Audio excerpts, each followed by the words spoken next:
ओम शांति। विधि के विधान को टाला नहीं जा सकता। मृत्यु जब और जहाँ होनी होती है, इंसान वहाँ निश्चित समय पर कैसे पहुँच जाता है, देखिए आप।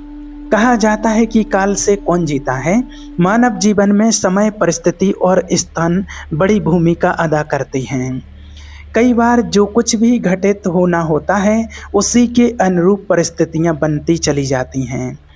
कलयुग में एक ही चक्रवर्ती सम्राट हुए हैं और वो थे सम्राट विक्रमादित्य, जिनके नाम पर भारतवर्ष में विक्रम संबंध की शुरुआत हुई है। विक्रमादित्य एक बहुत ही पराक्रम, विद्वान, कुशल, प्रजापालक, धर्मज्ञ एवं परोपकारी राजा थे।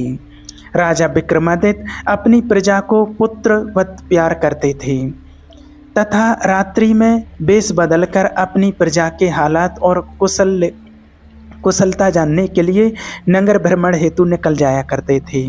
एक बार यूं ही राजा विक्रमादित्य वेश बदलकर देर रात्रि में नगर भ्रमण हेतु निकले।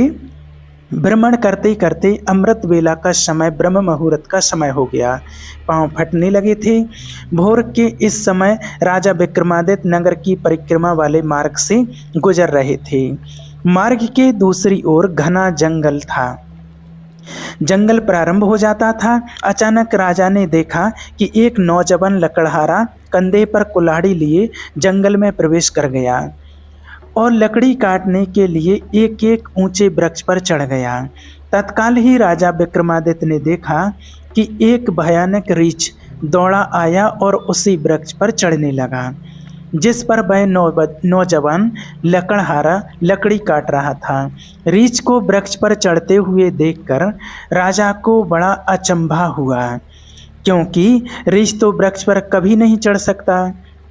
उस नौजवान लकड़हारे ने जब रीछ को अपनी ओर आते देखा तो उसके हाथ पांव फूल गए। भय के कारण उसके हाथ से वृक्ष की टहनी छूट गई और पृथ्वी पर गिरकर उसके प्राण पखेरु उड़ गए। तब रीछ वृक्ष से नीचे उतरा और राजा के देखते ही देखते उसने एक सुंदर लड़की का रूप धारण कर लिया और जंगल के समीप ही स्थित एक कुएं की जगह अर्थात मुड़ेर पर जाकर बैठ गई। राजा दूर खड़ा कौतूहल से यह सब देख रहा था और सोच रहा था कि यह लड़की बना हुआ रीछ अब क्या करेगा। थोड़ी ही देर में राजा के दो सिपाही जो रात्रि गश्त पर थे उधर आ निकले और इत्तेफाक से दोनों सिपाही आपस में सगे भाई थे। छोटे भाई की नज़र जब कुएं के मुंडेर पर पड़ी, छोटे भाई की नज़र जब कुएं की मुंडेर पर बैठी उस सुंदर लड़की पर पड़ी तो बड़े भाई से बोला। छोटे भाई की नज़र जब कुएं की मुंडेर पर बैठी उस सुंदर लड़की पर पड़ी तो बड़े भाई से बोला, देख भाई कितनी सुंदर लड़की बैठी है, मेरा मन कर रहा है कि मैं इससे विवाह कर लूं। बड़ा भाई बोला, बड़े भाई के होते हुए छोटा भाई कैसे विवाह कर सकता है, बड़ा होने के नाते पहले मेरी बारी है, इसलिए इससे विवाह तो मैं ही करूँगा। तब छोटा भाई बोला, इससे पहले मैंने देखा है, इसलिए इससे विवाह तो मैं करूँगा। तब बड़ा भाई बोला कि हम तो व्यर्थ ही झगड़ रहे हैं, क्यों ना हम इस लड़की से ही पूछ लें, यह हम दोनों में से जिसे पसंद करेगी वही इस लड़की से विवाह कर लेगा। इस प्रकार आपस में निर्णय करके दोनों भाई उस लड़की के पास पहुँचे। बड़े भाई ने उस लड़की से प्रश्न किया कि सुंदरी आप कौन हो और यहाँ क्या कर रही हो। वह लड़की बोली, मैं पास ही के एक गांव में रहती हूँ और अपने पति की तलाश में निकली हूँ। छोटा भाई बोला, तुम्हारा पति कहाँ है, तुम चाहो तो उसे ढूंढने में हम तुम्हारी मदद कर सकते हैं, आपकी सहायता कर सकते हैं। तब वह लड़की बोली, अभी तो मैं कुंवारी हूँ और किसी योग्य वर की तलाश में निकली हुई हूँ। तब छोटा भाई बोला, हम दोनों भाई भी अभी कुंवारे हैं, यदि तुम चाहो तो हम में से किसी एक से विवाह कर सकती हो। लड़की बोली, मैं तुम दोनों में से एक से विवाह कर लूँगी, परंतु मेरी एक शर्त है। दोनों भाई बोले, क्या शर्त है, आपकी शर्त बताइए। लड़की बोली, तुम दोनों में से जो भी अधिक बहादुर होगा, बलवान होगा, मैं उसी से विवाह करूंगी। इतना सुनते ही दोनों भाई स्वयं को एक दूसरे से श्रेष्ठ सिद्ध करने की इच्छा रखते हुए आपस में युद्ध करने लगे। दोनों भाई लड़ते लड़ते दोनों भाइयों ने तलवारें निकाली और एक दूसरे के पेट में आर पार कर दी। इस प्रकार तड़प तड़प कर दोनों भाइयों ने अपने प्राण त्याग दिए। तब वह लड़की जोर से हंसी और उठ करके एक दिशा की ओर चल पड़ी। यह लड़की छलावा अब क्या करेगी, ऐसा सोचते हुए सम्राट विक्रमादित्य भी थोड़ी थोड़ी दूरी रखते हुए उस लड़की के पीछे पीछे चलने लगे। देख रहे थे कि आखिर ये क्या करने वाली है। अब तक सूर्य भगवान भी पूर्ण रूप से उदय हो चुके थे, परंतु सम्राट विक्रमादित्य एक रीछ के वृक्ष पर चढ़ने और फिर एक सुंदर लड़की का रूप बदलने की विचित्र घटना अपनी आंखों से देखकर अपनी सुध-बुध बिल्कुल खो बैठे थे। उन्हें समझ में नहीं आ रहा था कि हो क्या रहा है। उन्हें भूख पाट और राजपाट के लिए कोई भी ध्यान न रहा। ध्यान रहा तो सिर्फ उन रहस्य के बारे में सोचने की जिज्ञासा, वो सुंदर लड़की कौन है। आखिर वो लड़की का सावधानी पूर्वक दूरी बनाकर पीछे पीछे चलते चलते लगभग 200 कदम आगे चलने के बाद राजा विक्रमादित्य के विस्मय की सीमा न रही, क्योंकि राजा विक्रमादित्य के देखते ही देखते एकाएक वही सुंदर लड़की अब एक लड़की नहीं रही थी, अब तो एक जहरीले नाग का रूप धारण कर चुकी थी। वह जहरीला नाग अब बड़ी तेजी से आगे बढ़ने लगा। कुछ दूर आगे चलकर एक नदी बह रही थी। वहाँ भयानक जहरीला नाग नदी किनारे पर पहुंचकर कुछ क्षण के लिए वहाँ रुक गया और राजा के देखते ही देखते वो जहरीला सर्प नदी में कूद गया। और नदी के बीचों बीच एक नाव चल रही थी जिसमें 25-30 लोग सवार थे। वह जहरीला नाग उस नाव की तरफ दौड़ दौड़ के बढ़ने लगा। सम्राट विक्रमादित्य जी भी किनारे पर खड़े हुए सब कुछ देख रहे थे। देखते ही देखते वो जो जहरीला नाग था वो उस नाव में कूद गया जो नाव नदी में चल रही थी, और नाव पर नजर पड़ते ही, सांप गिरते ही नाव में भगदड़ मच गई। अपनी जान बचाने के लिए लोग नाव से पानी में कूद पड़े। उनमें से जो लोग तैरना जानते थे वे तो तैर करके नदी से बाहर निकल गए, और जो तैरना नहीं जानते थे वे सभी लोग बेचारे पानी में ही डूब करके मर गए। थोड़ी देर के बाद वह नाग नदी से बाहर निकला और नदी के किनारे किनारे आगे बढ़ने लगा। सम्राट विक्रमादित्य जी उसके पीछे पीछे चलने लगे। कुछ दूर जाकर के राजा विक्रमादित्य को एक बार फिर आश्चर्यचकित होना पड़ा, क्योंकि उस नाग ने अब एक बार फिर अपना रूप बदला। अब वह एक वृद्ध ब्राह्मण के रूप में था। राजा विक्रमादित्य ने सोचा कि इस बार इस रहस्यमय प्राणी के बारे में जानकारी लेने का अब उचित अवसर है, क्योंकि इस समय यह एक वृद्ध ब्राह्मण के रूप में है और अब मैं इससे इसके बारे में सरलता से पूछ सकता हूँ। यह सोचकर राजा विक्रमादित्य शीघ्रता से उस रहस्यमय ब्राह्मण की ओर बढ़ने लगे। राजा विक्रमादित्य उस छलावे और रहस्यमय ब्राह्मण का पीछा कर रहे थे। अब राजा विक्रमादित्य तेज तेज कदमों से चलते चलते उस वृद्ध ब्राह्मण छलावे के सम्मुख पहुंच गए और उसे हाथ जोड़कर प्रणाम किया। वृद्ध ब्राह्मण ने भी हाथ जोड़कर अभिवादन स्वीकार किया। तब राजा विक्रमादित्य ने उससे प्रश्न किया, आप कौन हैं? वह बोला, तुम्हें दिखाई नहीं देता, ब्राह्मण हूँ। राजा बोला, आप असत्य बोल रहे हो, आप ब्राह्मण तो नहीं हो। वह बोला, तो फिर तुम ही बता दो कि मैं कौन हूँ। राजा बोले, तुम वो नहीं हो जो नजर आ रहे हो। वह बोला, मैं जो कुछ भी हूँ तुम्हें इससे क्या लेना देना है, तुम अपने काम से काम रखो और अपना रास्ता नापो। राजा बोले, मैं सच्चाई जानने बिना आपका पीछा नहीं छोड़ूंगा, आपको सच्चाई बतानी ही पड़ेगी। वह बोला, मैंने तुम्हें बताया तो कि मैं एक ब्राह्मण हूँ। तब राजा विक्रमादित्य बोले, आप मुझसे झूठ नहीं बोल सकते, मैं आपका तब से पीछा कर रहा हूँ जब आप रीछ बने हुए थे। उस समय आपने उस नौजवान लकड़हारे को मारा। फिर आप एक सुंदर लड़की बने और उन दोनों सिपाही भाइयों को एक दूसरे के हाथों से मरवा दिया। फिर आप एक जहरीले नाग का रूप धारण करके नदी में छलांग लगा दी और नदी पार कर रही नाव में घुस गए और तुम्हारी दहशत के कारण नाव में सवार यात्रियों में भगदड़ मच गई। नाव पलट गई और आधे यात्री नदी में डूबकर मर गए। ये सब कुछ तुमने ही किया है। अब आपने वृद्ध ब्राह्मण का रूप धारण किया है। अब सीधी तरह से सच सच बता दो, आप कौन हो? वह बोला, यदि ना बताऊं तो? यह सुनकर राजा विक्रमादित्य ने अपनी तलवार निकाल ली और बोले, तो फिर मरने के लिए तैयार हो जाओ। तुम जानते नहीं, यह राजा विक्रमादित्य की नगरी है और मैं राजा का वफादार नौकर हूँ। इस धर्मात्मा राजा की नगरी में इतने लोगों की जान लेकर तुम जीवित बचकर नहीं जा सकते। अब मरने से पहले जल्दी से ये बता दो कि तुम कौन हो।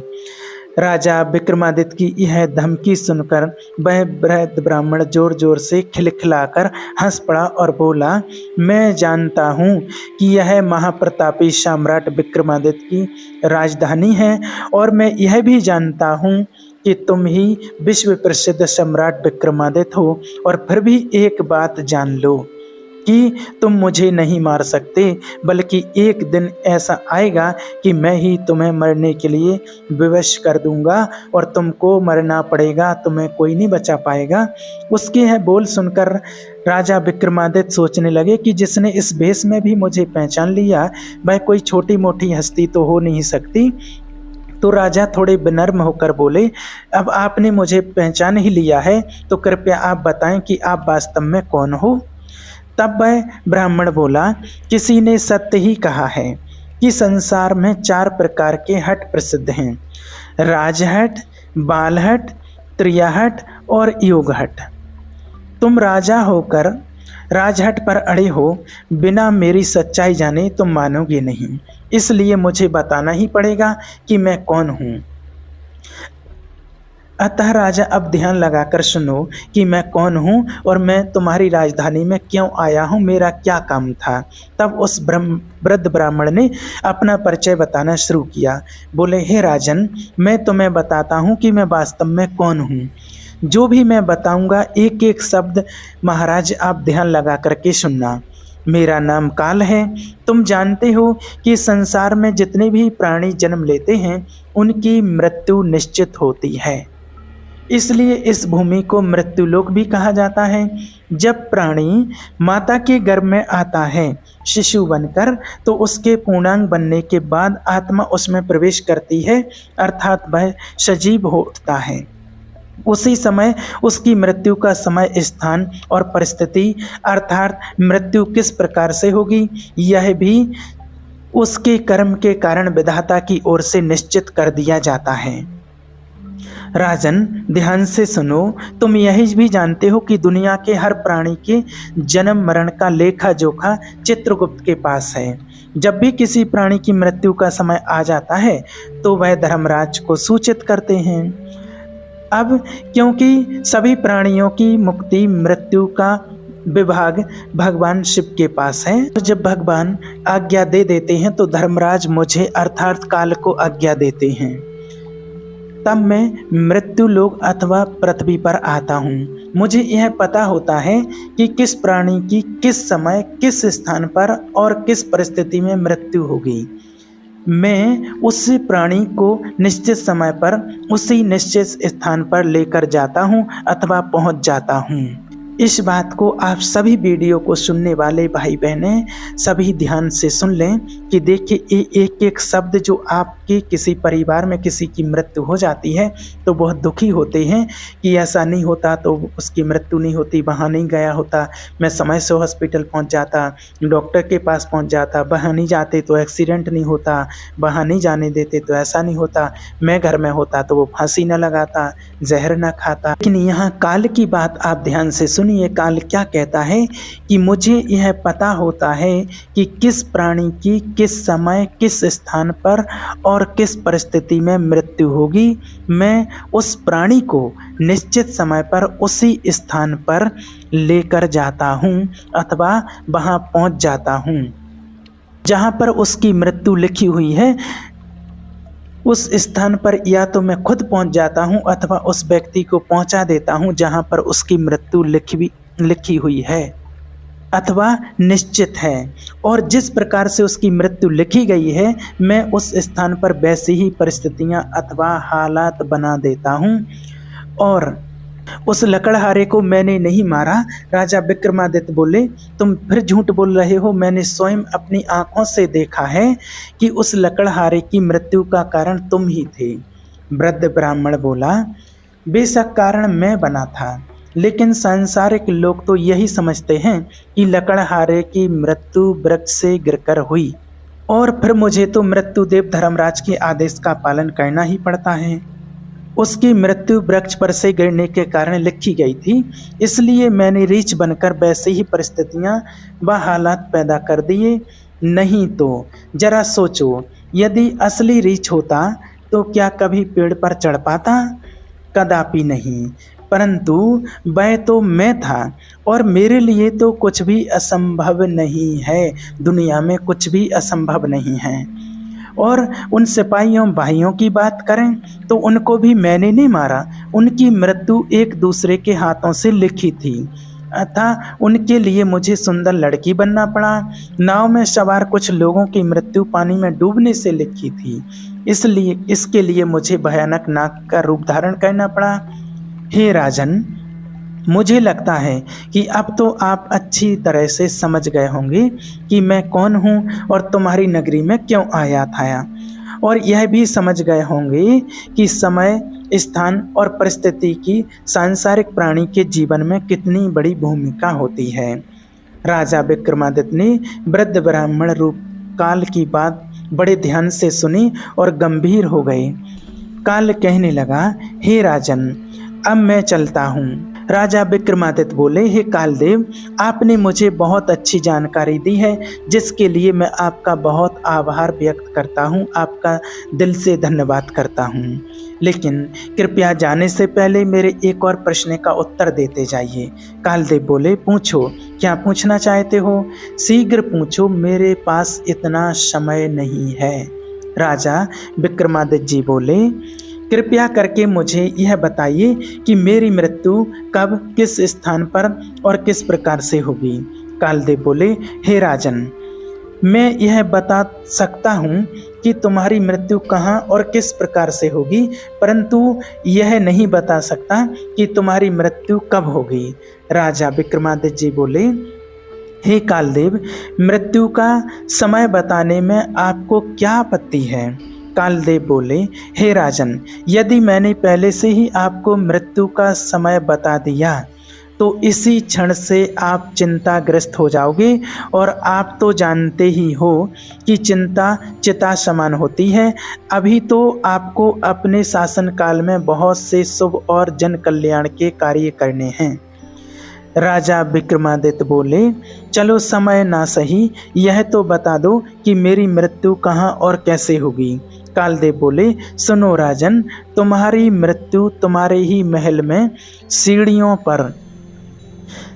पर से पांव फिसलने के कारण से होगी। इतनी बात सम्राट विक्रमादित्य को बताकर वृद्ध ब्राह्मण काल रूपी शीघ्रता से एक दिशा की ओर चल पड़े और कुछ दूर जाकर विलुप्त हो गए। इस वक्त तक सूर्य भगवान भी पूर्ण रूप से अस्त हो चुके थे। चारों तरफ अंधकार छा गया था। राजा विक्रमादित्य अब तक शारीरिक और मानसिक रूप से थक चुके थे, अतः मन में गहन सोच विचार लिए हुए तेज कदमों से अपने महल की ओर प्रस्थान कर रहे थे।